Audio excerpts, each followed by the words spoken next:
Hi, this is Barb, and we're talking authority. And we're in a really special place this week in Charles Kraft's book.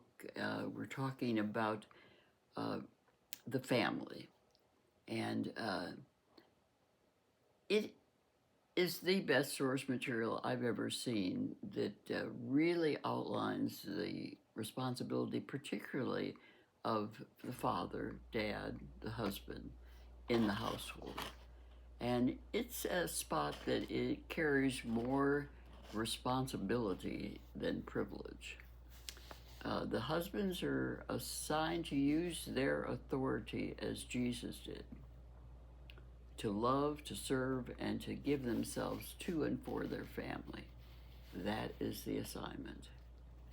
And the husband also is the official gatekeeper. He's a spiritual gatekeeper of the house. So he has the responsibility of what is let in and what is not let in. Really important these days, especially, it's always been important, right?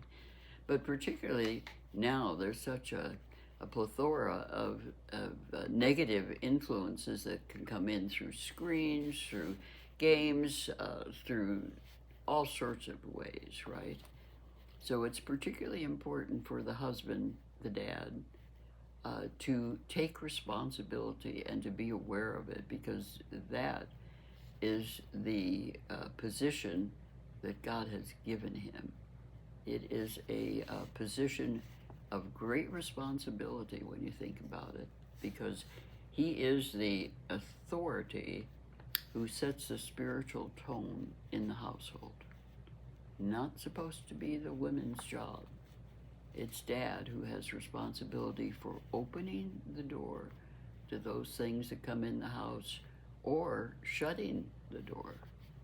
So, in other words, if there's porn brought in by dad, that's an open door for the enemy to have a field day within the household.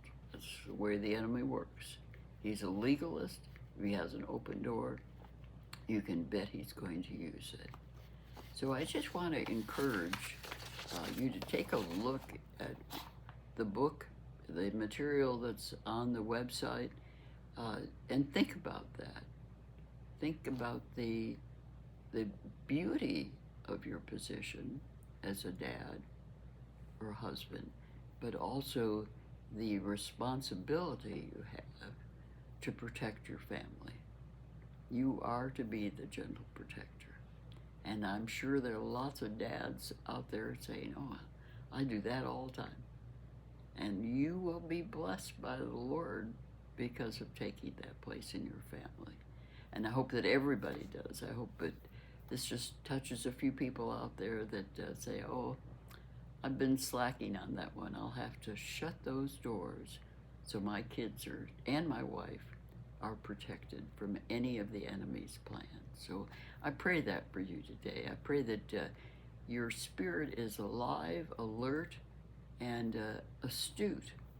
Be wise as a serpent, gentle as a dove, but be wise that the enemy wants those children, and it's your responsibility to protect them. So I just bless you with a fresh awareness of that and the joy of the Lord that'll go with it.